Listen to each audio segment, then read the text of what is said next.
Well, for me personally, it's a real delight to have Shelley Niro here tonight. This is very special. I'm happy that she accepted our invitation to come and speak with you. So I've got a few pages, because I really want you to understand a little bit about who it is that we're reading tonight. And Shelley and I go back quite a bit, right? So I first met Shelley Niro back in the mid-1980s while I was on board of the Hamilton Artists Inc., which is an artisan center in Hamilton, Ontario. And at that time, there was a new organization called the Native Indian and Inuit Photography Association, or NIPA, also in Hamilton. And that was the beginning of a redress of Indigenous artists coming together to bring images of their cultures back to a larger culture, and to bring us up to date for our cultures that are still alive, relevant, and thriving. So NIPA was characterized as a quote, a story of community, of resilience, of telling stories through images that speak to Indigenous peoples' presence in the contemporary moment. And saying is, quote, look, we're still here. Led from day one by Indigenous women, among whom was Shelley Niro. So Shelley has been she's widely been credited with changing how people look and think about Indigenous art and art. In terms of some of the background, I'd like to sort of give you some statistics. She was born in Niagara, New York. She's a member of the Turtle Clan of the Mohawk Nation from the Six Nations of the Grand River Territory. In some of her biographical information, I really enjoyed it. She talks about the fact that in her background as a young person, invention and creativity were rampant in her childhood home. With few entertainment options, she and her brothers and sisters would work and amuse each other with storytelling, drawing, plays, and songs, and each performance apparently been judged and critiqued. So there's an interesting start to an artist's life. The things that you do for play and fun are critiqued. You all know what that feels like, right? So, and there's a quote that she gives that I find really quite telling, and I think something to also for you to think about as a young artist. And quote, this is Shelley's words. Some people think that to be an Indian, you have to do certain things. But I'm saying that you're Indian no matter what you do. But you have to decide what you want to do, and you have to ask questions like, am I doing something because it's expected of me to do? Or am I doing it because I really believe this, and it's really a part of me? So, I'm always questioning that, saying, am I being truthful to myself? How much a part of what I do is part of my psychology? So those are wise words for your own consideration going forward. So referring back to her practice consists of a range of media, including photography, beadwork, film, installation, and painting. Her work challenges the expectations and stereotypes of Indigenous peoples. She often uses friends and family as subjects in order to celebrate and highlight the resiliency and individuality of Indigenous women surrounding her. Throughout her practice, she explores notions of culture and identity infused with insightful sensitivity and humor. The humor is something that I find incredibly engaging. It's a very, very beautiful way of delivering very, very important and significant information. So, I refer to the fact that she makes films, and so her first feature film from 2009, Kissed by Lightning, premiered at Toronto's Imaginative Film and Media Arts Festival and won the Santa Fe Film Festival 2009 Niagara Award for Best Indigenous Film. Her short film, The Shirt, was presented at the 2003 Venice Biennale, where she also showed her film Tree. The Shirt, and I happened to be there myself that year, and it was right along the canals in Venice watching Shelley's films up in the city square. And the Shirt was also shown again this time in Sundance in 2004. Other films of hers include Honey Moccasin, It Starts with a Whisper, the incredible 25th Year of Mitzi Bearclaw, a brilliant film, and her latest feature film, Cafe Daughter, released this year. So, some of the honors that Shelley has been bestowed upon. In 2019, Shelley received an honorary doctorate from the Ontario College of Art and Science, where she completed her undergraduate studies, which was also my alma mater, so I can resonate with that. She was also the 2019 laureate of the Paul the Hueck Norman Walford Career Achievement Award for photography.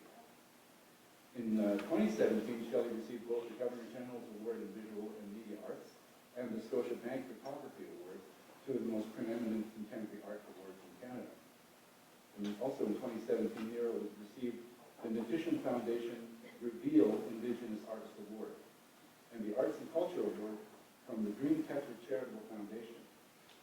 In 2012, she was the inaugural recipient of the Aboriginal Arts Award presented through the Ontario Arts Council. So, she also did computer MFA at Western University in Japan, so in addition to her undergraduate work. As for what's happening at the moment, Shelley has a 500, the show called 500-Year Itch, which I think is quite wonderful. She'll talk about that, I'm sure. And that's currently happening at the Smithsonian National Museum for the American Indian in New York City. And it's a celebration of more than half a century of Shelley Niro's paintings, photographs, mixed media works, and film. So you're in the presence of a rock star, folks. She's amazing, and I'm really delighted she's here. So welcome, Shelley Niro, please.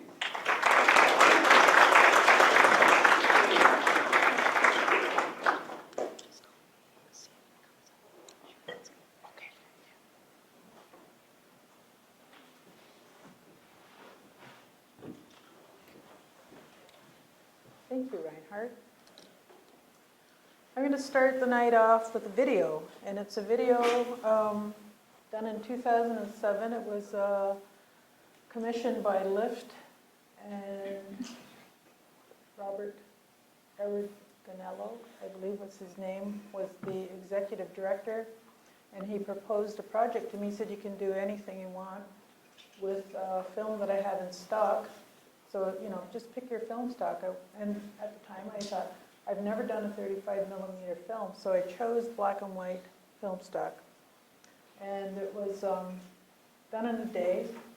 I think the only money they could give me was, I don't even know if they gave me money, but anyways, it was done really kind of fast, but I also asked Gail, Reinhardt's wife, if she would do the soundtrack. So, and she did. So this is going to be that film. Okay, now I find it. Yeah.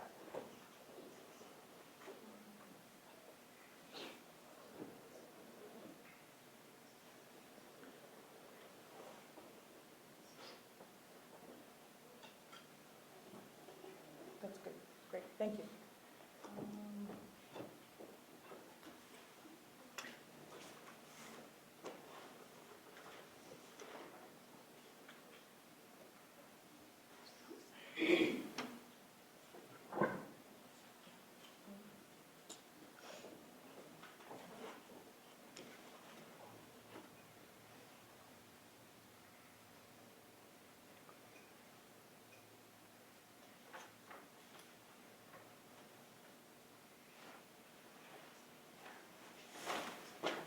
Sorry.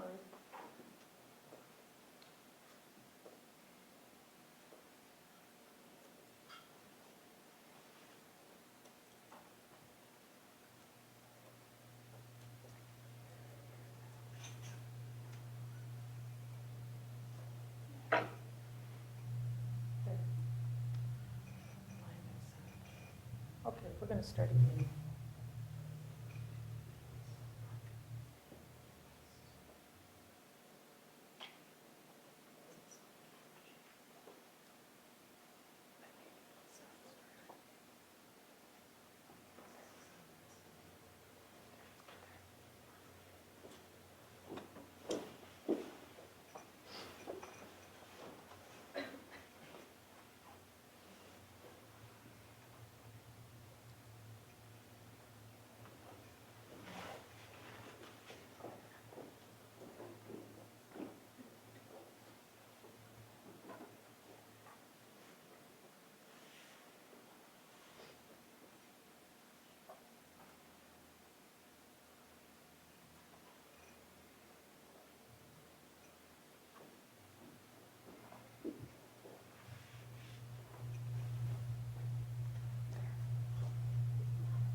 I am sorry about the sound. I don't know what happened there.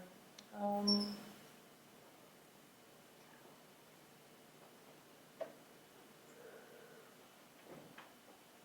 do I get rid of this?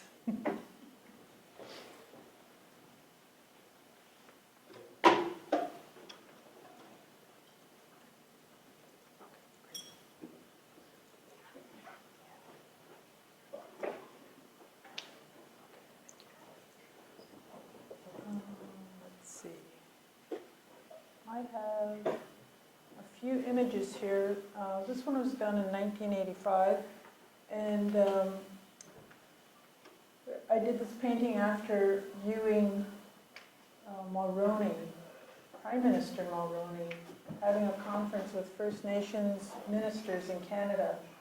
And they were basically at this table telling him what they would like to see and how they'd like to see him improve conditions on Indian reserves. But it seemed like he just had this big smile on his face the whole time. And I just thought, he's not going to do anything. They don't look like he's really going to, do what they're asking him to do. So I made this painting called Waitress. This painting consists of false faces in the back and beadwork patterns on the floor. And it's really about history and what's being dissolved, and but we still have a foundation that we can stand on. And in this painting, I'm a waitress, but I'm, having a small crisis here. And so this piece is called Mohawks and Beehives. This was done in 1991. And it was done after the Mohawk crisis in Oka. And I don't know if anybody remembers that. I'm sure you weren't born at the time.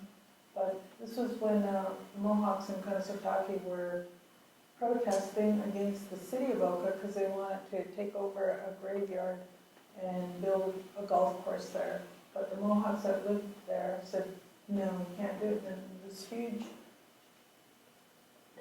event happened where the army was sent in, and there were standoffs, and it lasted about 3 months.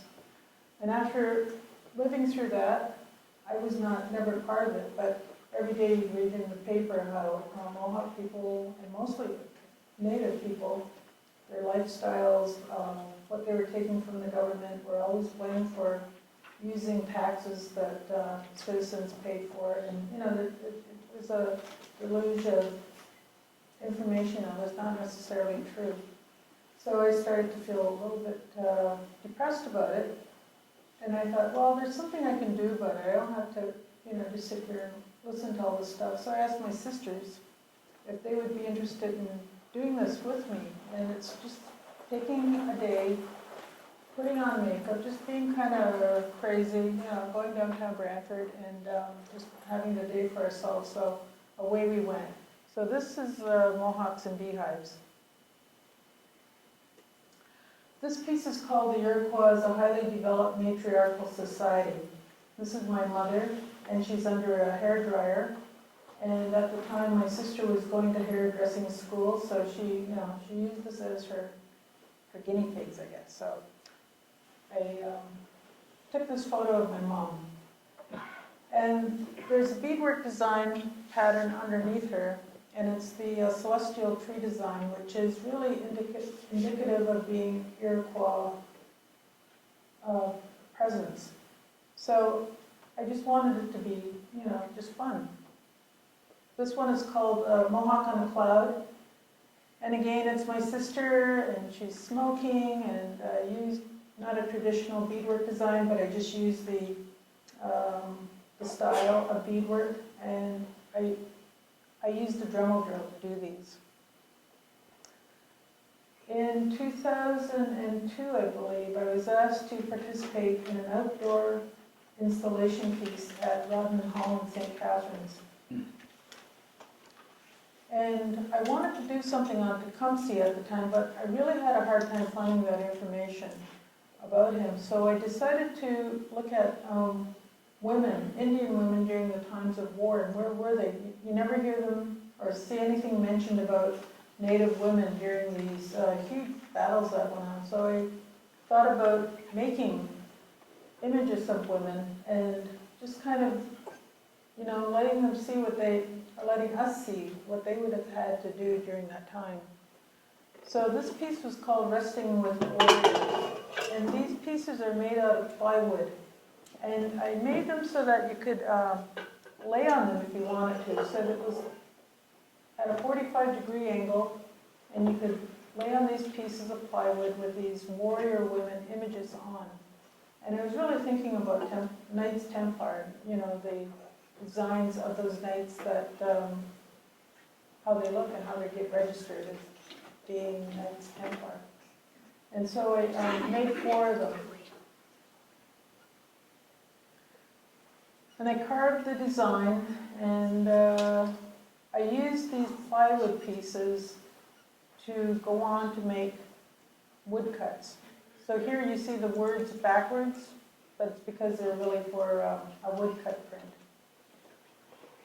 So this is the woodcut print, and this one's Intellect. And I made her as sort of the, not the keeper, but she had to provide food for the people that, that were still in the community. And community was a big part then too, because everybody had to remain in the community, or, we wouldn't know where they went. And so with Intellect, she's there growing corn, growing strawberries. There's a hoe in her hand, and she's also holding on to her knife, because I think, they also had to learn how to protect themselves. This one's Spirit, and Spirit's important in community, because if we don't have spirit, then what do we have? This one's Emotion, and emotion is also important. I think emotion gets kind of underrated in times of crises, because it's like, it's something that is always told to you, like, don't cry, don't let them see your emotion, just keep it under lock and key sort of thing. But I really wanted to express emotion for that time. This one is called Strength, and strength is the warrior who has to hold the weapons of war and more or less protect the people that are there. This piece was done in 1991, and I think it's a fairly simple photo installation. There's 6 photos in this piece, and it's in her younger years. She was so carefree, laughing, singing, dancing. She would look out to the horizon and let her thoughts drift out with the never-ending tide. As maturity set in, she would become depressed over the fact that soap operas had no ending. Some country music reminded her of soggy cornflakes, and she could never find the matching sock to the one she held in her hand. Native issues would never be resolved in her lifetime. she would give herself a shake and realize Christmas was 6 months away and the kids would be out of school soon. So like the waves behind her, this is Lake Erie. I just wanted to create a piece that, you know, she sort of let her thoughts and her anguishes go out with the waves, and then they'd have to come back and she'd have to figure out how to be happy again. And Friday was just a day away. So this is how it looked all together.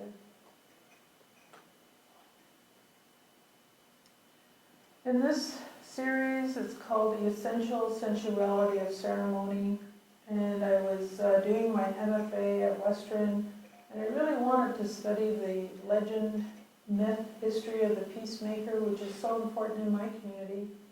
And I find that sometimes when I'm thinking about those stories, it's like I'm just repeating things that people tell me. I'm not actually learning anything. I'm not really looking for the path that, you know, these stories are supposed to take me. So putting myself in that position, I wanted to really look at the story and just find out what was the nut part of the story. And it's really about looking after yourself, and it's about just knowing what the important parts are.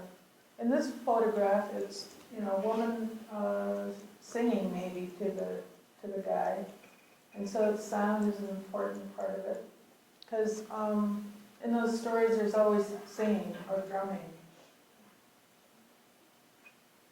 This one is smelling, and it's if you look at the stories, there's always, you know, there's somebody sitting at a distance and they're burning like tobacco or something, then it creates a sense of well-being. This one is tasting. During the time the peacemaker was going through the territories, stories about how people were turning to cannibalism. Because in the story of the peacemaker, the population went down from 19 million to like 600,000 in a matter of months. And so it just left a pocket of people, and they're basically orphans. They didn't know what to do, how to survive, what to eat, or how to really find food. And so the peacemaker came and said, you know, there's deer in those forests. You have to use the deer to eat. This one is wiping away the tears of grief from your eyes so that you can think with a better mind. And this is really important as well, because after living years of being totally directionless and not knowing how to live a good, healthy life, then, you know, you have to really put away the tears of grief so that you can start to think and carry on with your life. This one is the touching of wampum on the forehead, which is physical touch. And it's the use of wampum is used sometimes to take away that grief or any kind of sorrow that you're suffering. And, you know, it's also an important part of the story.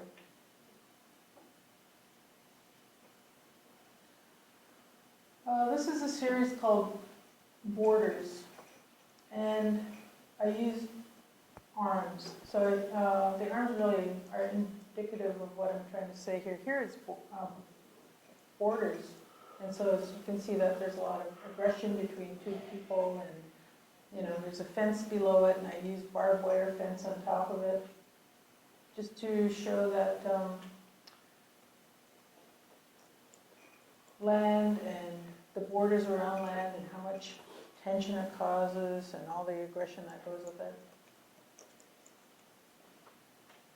This one is called Treaties, that eventually, you know, you have to shake hands and you have to decide what's important and how are we going to make it so that we can continue living in the same territory. Again, I've used the two-row wampum on top, and the two-row wampum belt was invented or was created after the Dutch arrived, and that was in 1600s, I believe.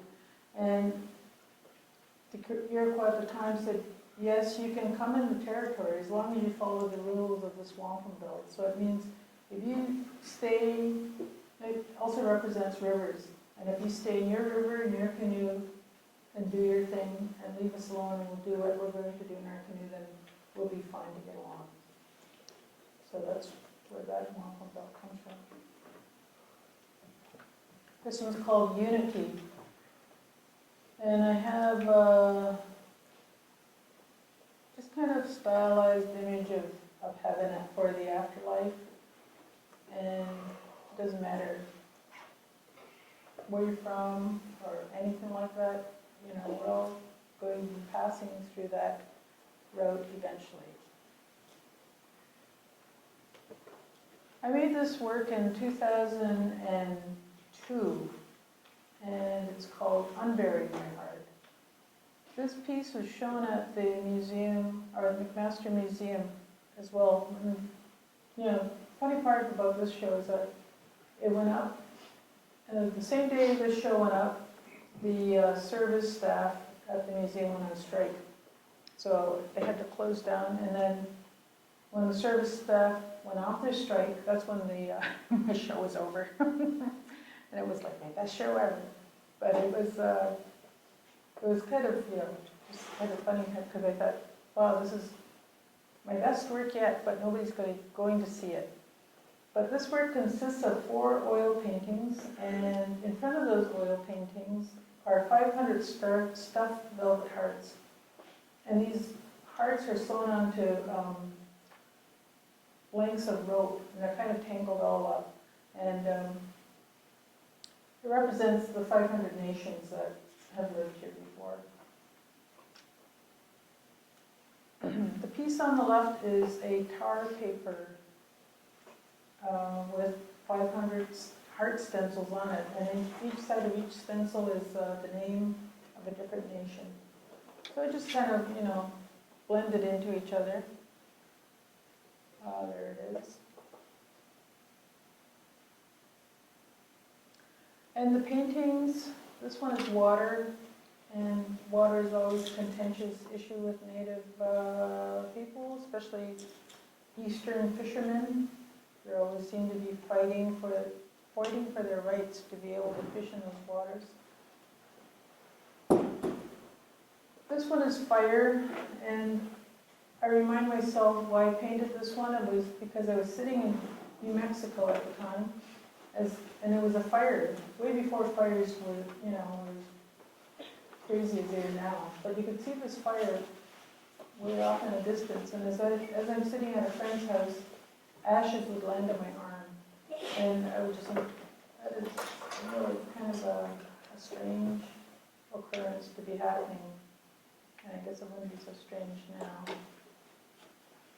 This one is land, and land has to be protected. And this is air, and air also has to be one of those necessary things in life that we should be protecting. This piece is called La Pietà.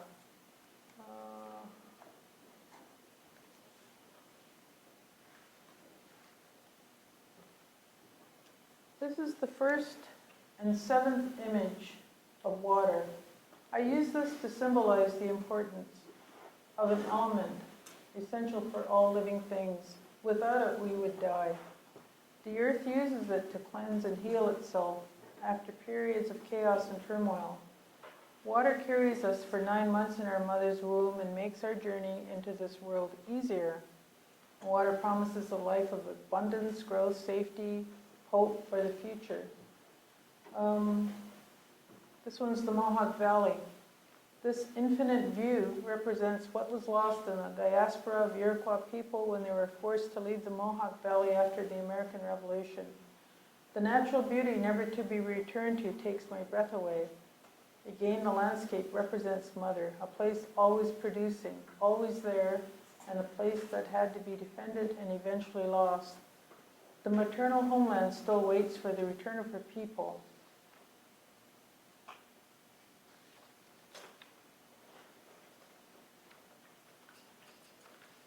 Let's see.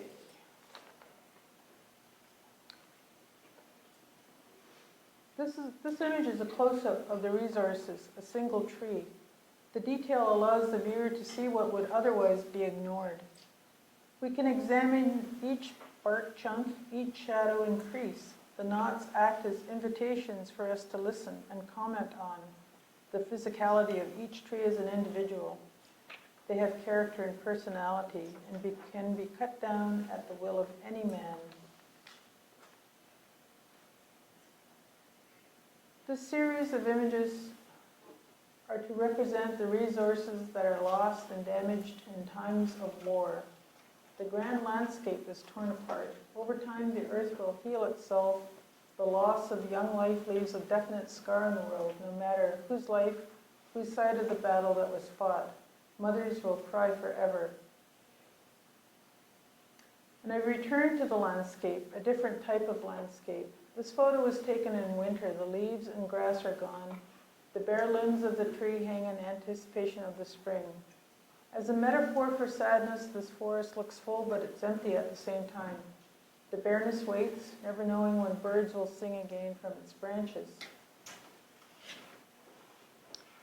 This photo was taken at the edge of Caledonia. It was taken before the protests, and land claims filled the front pages of the newspaper in the summer of 2005. These hydro towers look like they're sneaking up out of the landscape. They are also representative of the power this place holds, but it's not a spiritual place, but one of monetary value, a superficial power putting everyone on hold. Juxtaposed with the Grand River, I find these two connecting elements catapults my imagination back to a time when our traditional ancestors tried to remain in their contemporary world, negotiating with politicians and businessmen. I feel like we have not moved on since that time. And this is not the same water, but it represents the same thing as the first image of this series. The wampum frame. When I started to think about this series of images, I wanted it to be an abstract slew of pictures, much like visual poetry. I wanted these images to blend together and form not a literal meaning, but give an emotional sensation. I wondered how I could make the statement representative of war, motherhood, the destruction of the earth, and the destruction of armies trained to move as a unit and ultimately die or succeed. I began by thinking of poppies and how they had become the symbol of past wars. We immediately know what their place is. I was going to put a representation of what a poppy might look like in wampum beads. I was also thinking about what Tom Porter had said as he explained a wampum belt he was holding at a gathering many years ago. Where's the rest of that statement?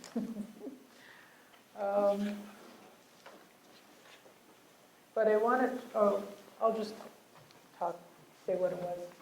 So when he talked about this wampum belt, he held the little section, say one of those little sections with the weight on one side of the frame, and he explained it as the line that goes across the top. Like he said, people often confuse it with a Christian cross, but it's not.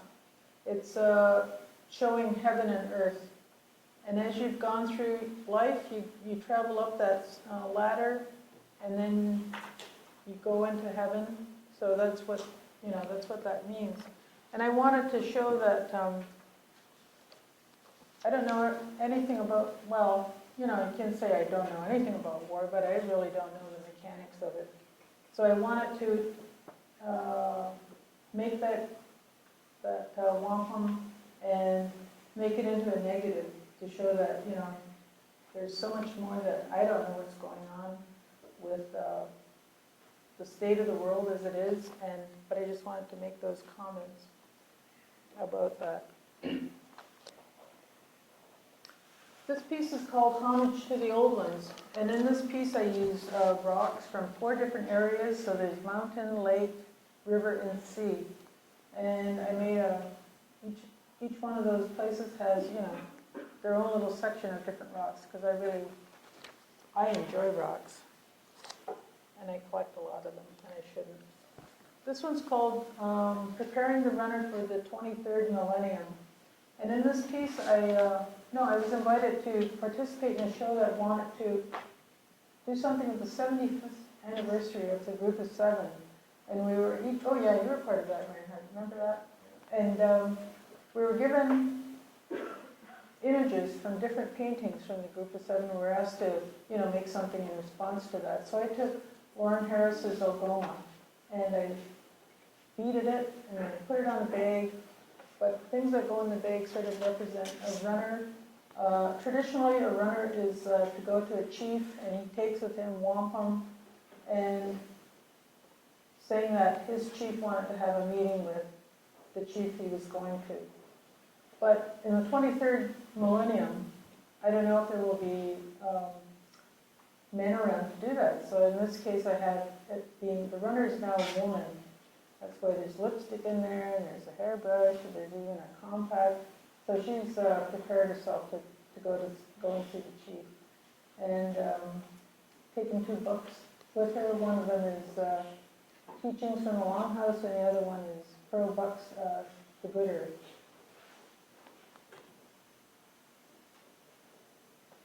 This piece was done for the Museum of Civilization in 2000, or 1999, 2000. And it's really a sculpture about the Sky Woman, and you can see her falling from the sky world. And as she's falling, these birds were sent up to help her and bring her down and land her softly on the back of that turtle, which is below her. It's such a great story because it can really represent like a legend that Iroquois people know, and they all made their own interpretation of the story.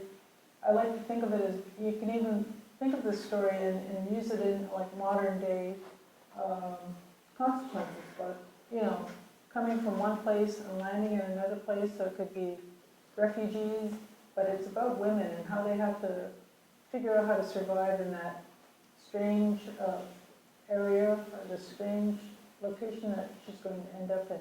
So I will go on. This piece is called Parallel Worlds of Women. And it's from a photogram that I found in a store in Socrates in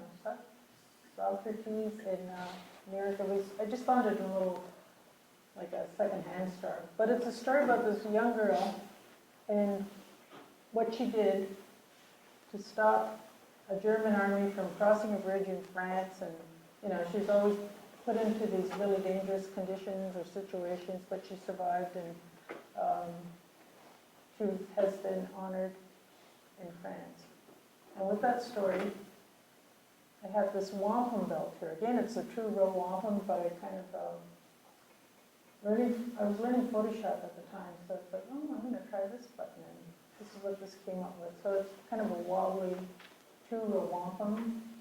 And then this is my own interpretation of Jacqueline, how she was the mother of nations in the creation of the Iroquois Confederacy, and she became a very important female figure. And it's like, a lot of people don't know who she is, but I put it together and made this Parallel Worlds of Women.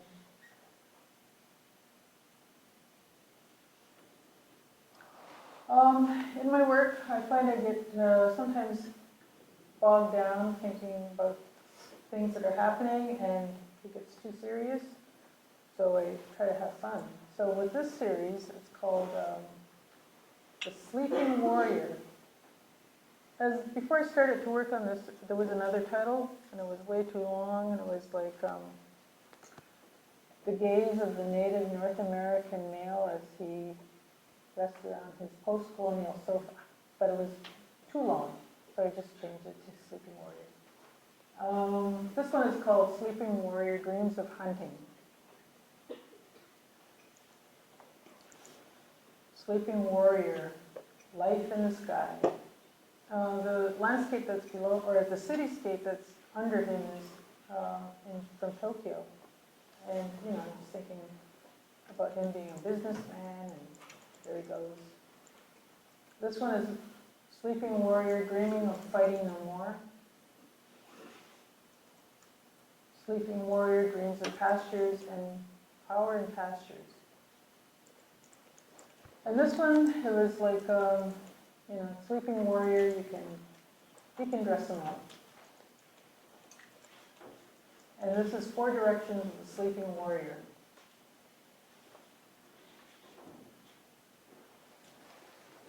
This is from 2011 called M Stories of Women. And it was done in a time when there was a lot of gatherings around the murdered and the missing. And I just found that I can't go there anymore. I can't go to those meetings because it's hurtful and it doesn't really, it's not helping me. So I decided not to go, but I decided to make a series of photo collages. And this is my daughter, and she was 8.95 months pregnant. And she said, I don't want to be pregnant anymore. So I said, well, come on, we'll take some photographs. So I made this outfit for her, and I call this one Ancestor. And it's sort of an interpretation of the Sky Woman game. And, at the time when she was falling out of the sky, she was pregnant as well. And it just kind of reminded me of that, she's going to have this child soon, and life will change completely for everybody, but mostly for my daughter. This one is called Begging It, and it's a reminder to myself that I think it was around maybe 2005, the H1N1 flu was up in the Northern Ontario community, and they asked some health people to send them vaccination for the flu because everybody was getting sick from it. But instead of sending the vaccinations, they sent body bags up there. And it's like, well, that's, it's just really kind of horrible to think about that these people were expecting a flu or a flu vaccination to help them, but instead they're being sent body bags. It's just like, that's not right. That's just bad medicine. This is my friend from Winnipeg, and I call this one Blanket. And it's referring to the Hudson Bay Company and how they really took advantage of Native people when they were, starting out as a company. They started out more as an army than a general store. This one is called Finding Her Helpers, and again, my daughter, and in this photo, there's the birds that are around. They're going to come and help her, and they're going to help land her on the back of the turtle. This is my niece called Land of Opportunity, standing in front of Tootla Heights, which is just on the outskirts of Brantford. And I like to use this site as often as I can because it's a reminder as well that once upon a time Tootla Indians lived in this area, but they're no longer there. Legacy, Sky Woman. She came from the sky world after her husband asked her to get him a drink of water from the tree of life. And as she was there, she fell through that hole and she fell forever. Now she's on Earth.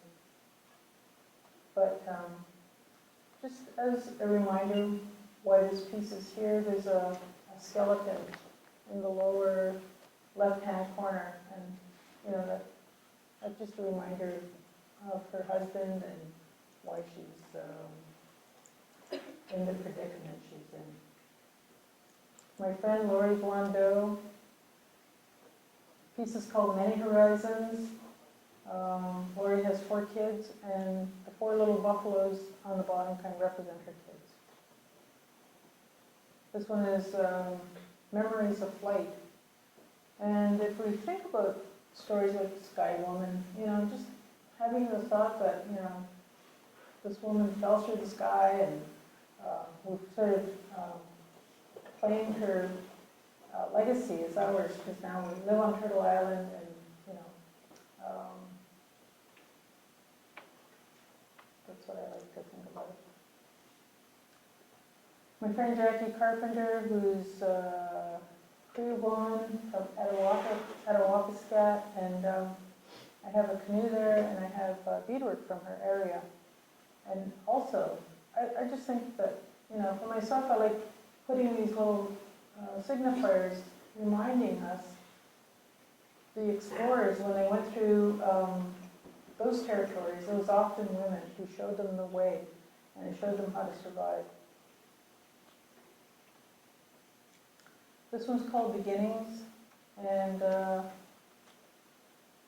don't think there's too much I can say. There's like the celestial tree on the left-hand side, and my daughter, and it's just how things continue on.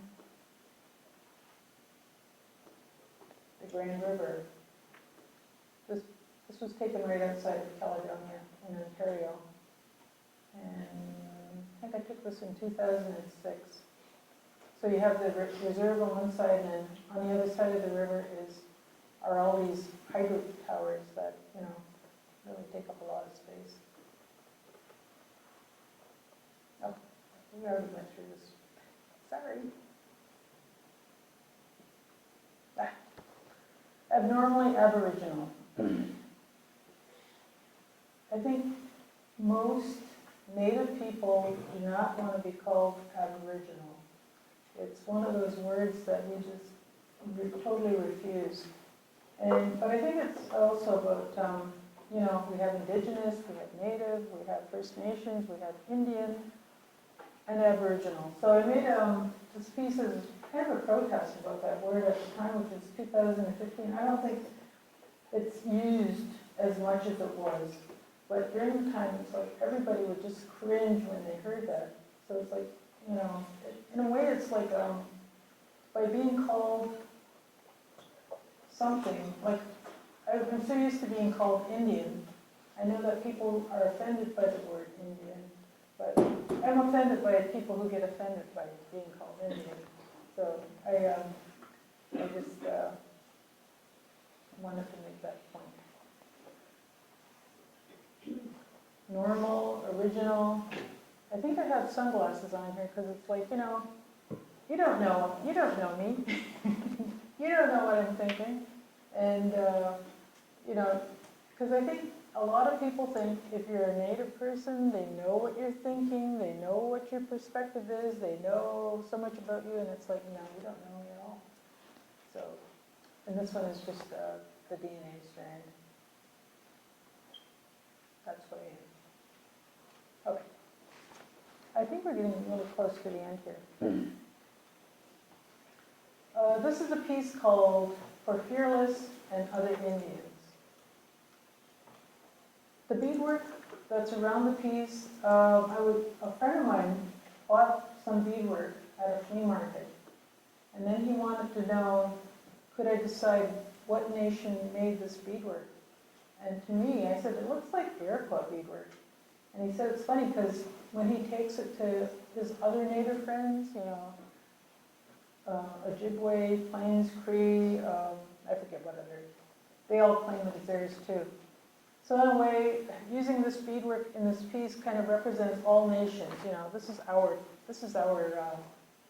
piece. And then I had these this poem. This is also made from. It's a revisited piece I made earlier in 1995. And in this piece, I talk about Fearless Fosdick, and I doubt if anybody knows who Fearless Fosdick is. But Saturday mornings we get the funny papers delivered to our house, you know, and so it would be a time when we'd have to wait for the next week for the next installation to come through. But in this one little Abner story, there was a detective, and he was, you know, very righteous, and he was full of integrity, and was always after the criminal. But this one time he got stabbed in his heart, and he just had to live that way for the rest of his life. But it always kind of stuck with me that, you know, this was his dilemma. So I'll go through this and read this. In my culture, there are no monuments, no man-made structures, no tourist sites. One visits, burns tobacco, and says a prayer. I remember, I forget the year, meeting little Abner, living on the 4th line of the Six Nations Reserve. Fearless Fosdick got stabbed in the heart. The knife had to remain buried deep in his chest. It couldn't be removed for fear of death. He survived, went about his daily life, banal routines with that big handle getting in the way of everything. Roaming the earth in earthly disguise, constantly searching, looking for signs. Saying my prayer, I now carry the blade for Fearless and other Indians. In my culture, there are no monuments. And the reason the Statue of Liberty is in this piece is because I had gone to the Statue of Liberty with 2 other friends, and they wanted to go into the that torch, and it's going to be like an hour and a half walk up to that torch. I didn't want to go, so I just spent my time walking around the statue, trying to just look at the people who are visiting and kind of thinking, well, how do I fit into this whole scenario of the Statue of Liberty? Because this statue means a lot to many people, and to me it just has a different kind of meaning. So that's where this piece came from.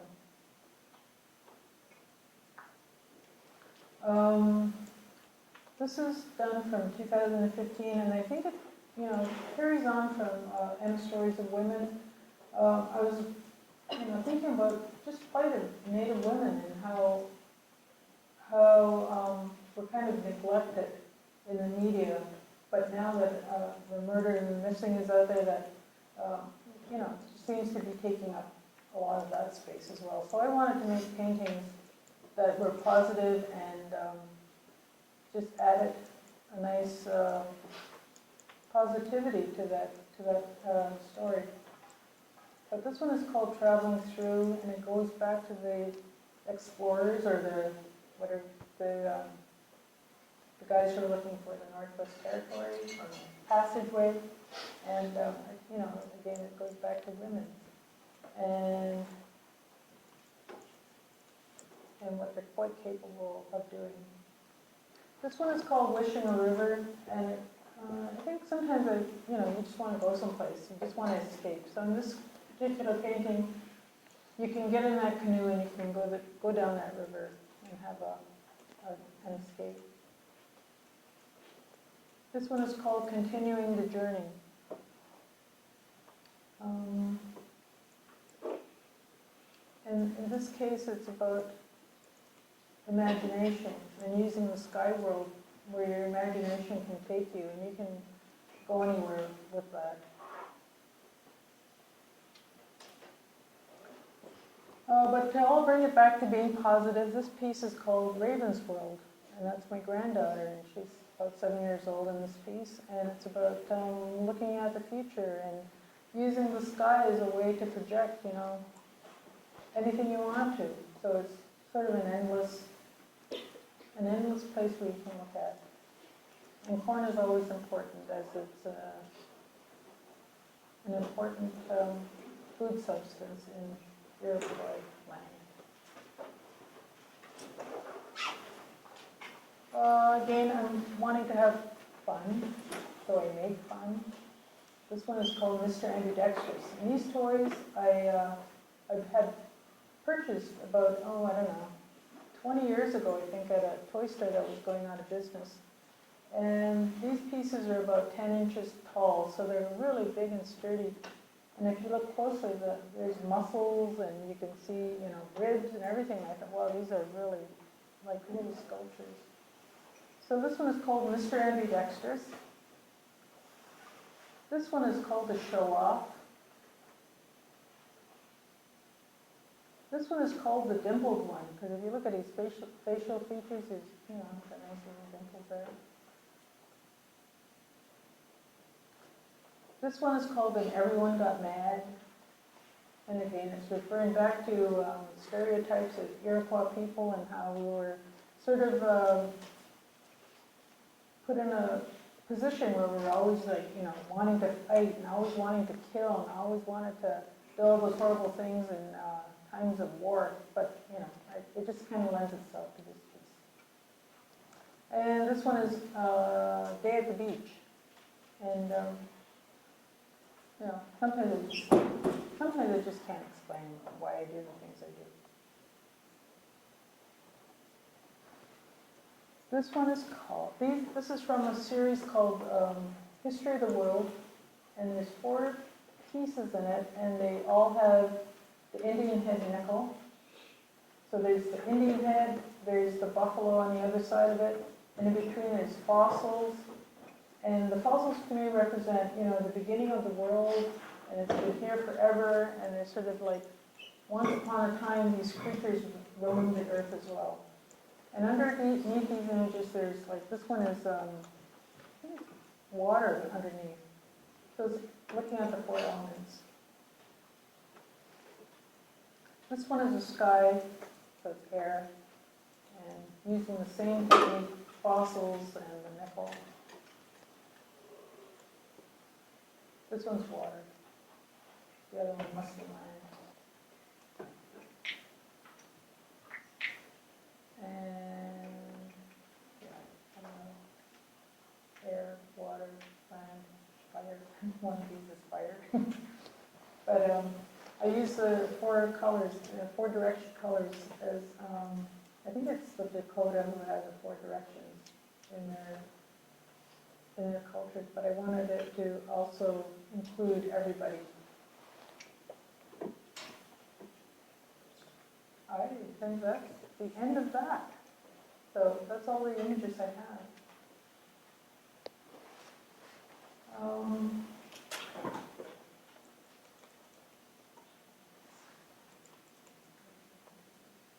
Okay. Yeah. I'm going to try and play a small section of a film I just finished. We don't know if it's going to work. We will try. We will try. Yes.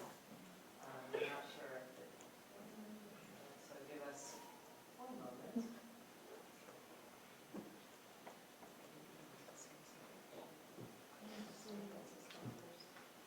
Yep. That's great. Oh, wait. We should just start here. Oh, okay. Yeah. Yeah. So if it works, we're going to show maybe 10 minutes of it.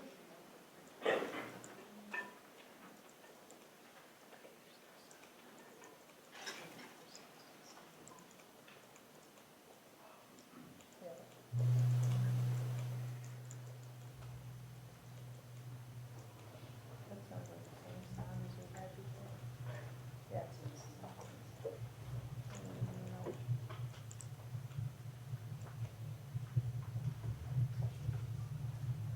Okay. The sound is not working. Oh, sorry. Yeah, sorry. That's not working. That's major letdown. Yeah.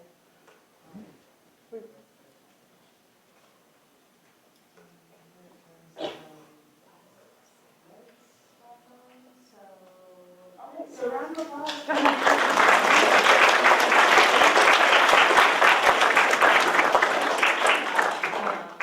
Apologies for sound issues. If anyone has any questions, that would be great.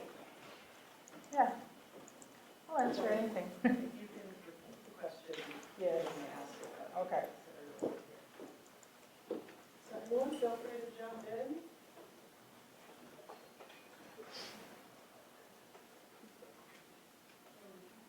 Yes? Yeah. Cafe Daughter is a film that was brought to me by Ken Williams. He's a Edmonton playwright. And he and Keith Locke, do you know Keith Locke? Yeah. Keith Locke is a Chinese filmmaker from Toronto. And they came to me in November 2019, and they wanted to know if I would be interested in directing a film version of the screenplay Ken had written. And Keith and Ken had both researched the life of Lillian Dick. And Lillian Dick was a senator in the government, and she was, her father was Chinese, her mother was Cree, And her mother told her, don't let anybody know you're Indian, because if they do, they could be, they won't be nice to you. So she grew up with this feeling like, I can't let anybody know I'm Indian. When she was 10, her mother passed away, and so she was with her father and her brother. And so, Ken and Keith asked if I could direct a film version. I said, yes. And they said, do you know anybody who can do the screenplay? And I said, oh, yeah, I can do that. So it was just before the pandemic. And so the pandemic came along, and I was allowed to sit for days and work on the script. And what year are we now? 2022, we went into production. And that's the fastest I've ever had a turnaround in film production. So it's really a short story about Lillian Dick's early life, because it goes from her being 10 to being 16, and the different trials and tribulations she had to go through. She wanted to be a doctor, and when she was 16, she was the youngest person to graduate from high school in Saskatoon. So she's got this great legacy behind her. Anything else? Too bad you can't see it. If it's online, Shelley, you can share it. I don't know if it's online. No, it's not online yet. Right now we're getting it into festivals and, trying to get it out there. But If and when I can share it, we can really, Yeah. Spread the word to us. Yes. For sure. Any other questions? I see what it is, is that correct? Yes? Is there any reason for consistency in the red border? I like red. Yeah. I know I overuse it sometimes, but it's like, oh, that looks really good with a red border. I like using it. Yes? I can't use the Dremel on the keyboard. What was that on? It's a mat, Dremeling a mat board. Just a mat board. Any other questions?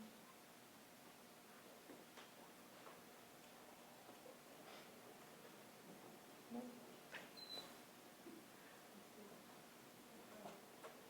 Question? You said you were doing woodblock prints with the Dremel as well? No. That was used with rotor. A rotor, router, yeah. Is that something you ever combined with other practices? No, I just used it on that because it's wood, and you could, just drag your tools on that wood.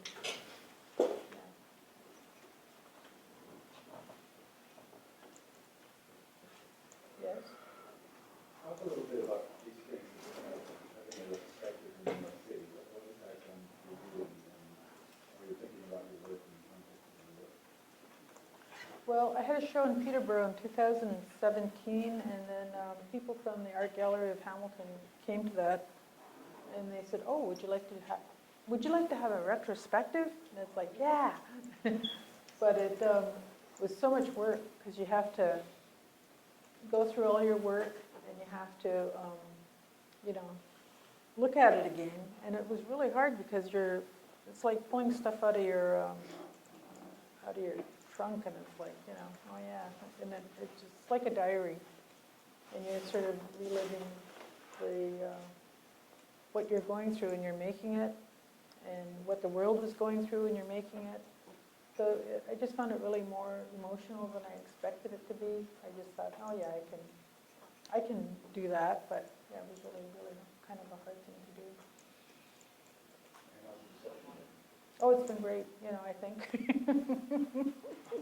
Yeah, I think it's been good. You'll have to go and see it. Yeah. Any other questions?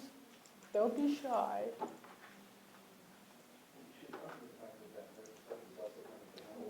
Yeah. Yeah. It's going to leave New York it's over New Year's Day in New York, but then it's going to be traveling to Hamilton, Ontario, and I believe it's opening there February the 10th.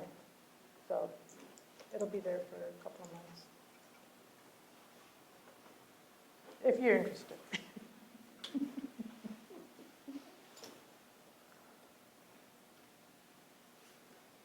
Yes.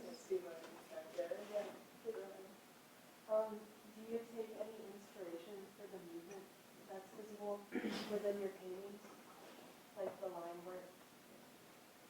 Do I take any inspiration from the?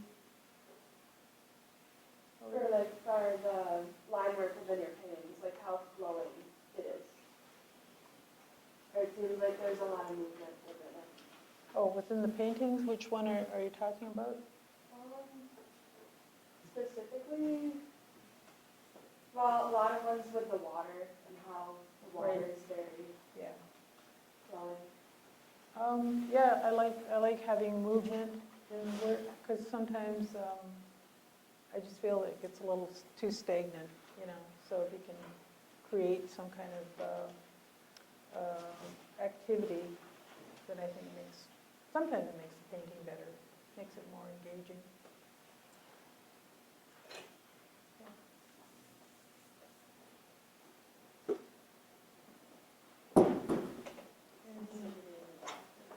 Oh, sorry. Heather, Shelley, thank you so much for coming to Buffalo and speaking to us all.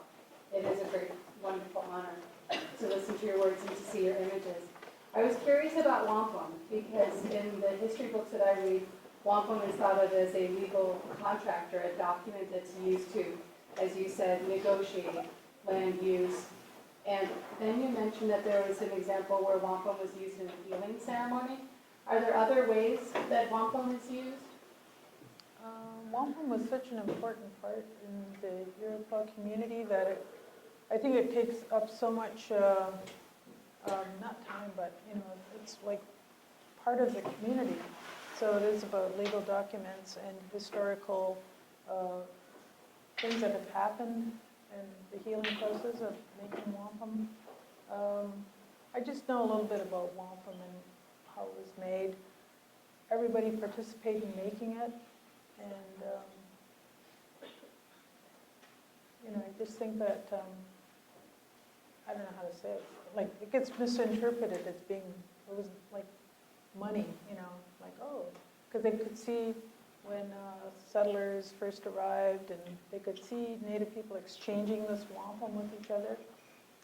They said, oh, it's money that they're exchanging, but it wasn't money, it was, I'm giving you a little bit of my time on earth. And then they would give their time on earth back. So it was this kind of exchange, and I think it's really kind of poetic and beautiful, and yeah, it just got misinterpreted. Yeah.